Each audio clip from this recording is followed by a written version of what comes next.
అందరికీ praise lord అండి. So నేను మీ పాస్టర్ అమ్మతేజాను. ఇదే మా ఆశ్రమంలో ఉన్నటువంటి అమ్మ వాళ్ళందరూ కూడా ఈరోజు మరి వాళ్ళతో కలిసి భోజనం చేయాలి అన్న సదుద్దేశంతో ఈరోజు భోజనం చేస్తూ ఉన్నాం. సో మీకు కూడా ఈరోజు ఆశ్రమంలో ఉన్నటువంటి అమ్మ వాళ్ళందరినీ చూపించాలన్న ఒక సదుద్దేశంతో మరి ఈరోజు అమ్మ ఆశ్రమంలో ఉన్నటువంటి ప్రతి ఒక్కరిని చూపించాలన్న ఒక ఆశతో ఉన్నాం. సో ఈ భారభరితమైనటువంటి పరిచర్య కొరకు ప్రతి ఒక్కరూ ప్రార్థన చేయండి. దేవుడు మిమ్మల్ని దీవించి ఆశీర్వదించను గాక. సో మా కోసం ప్రార్థన చేస్తున్న మీ అందరికీ ప్రభు పేరిట వందనాలు. సో మా కోసం ఇంకనూ ప్రార్థన చేయండి, ఇంకా భారం కలిగి ప్రార్థన చేయండి. సో ప్రార్థన చేస్తున్న మీ అందరికీ, సహకరిస్తున్న మీ అందరికీ కూడా ప్రభు పేరిట వందనాలు.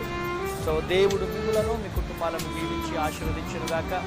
మరొకసారి చెప్తున్నాను, ఈ భారభరితమైన పరిచర్య కొరకు మీ అనుదిన ప్రార్థనలు కూడా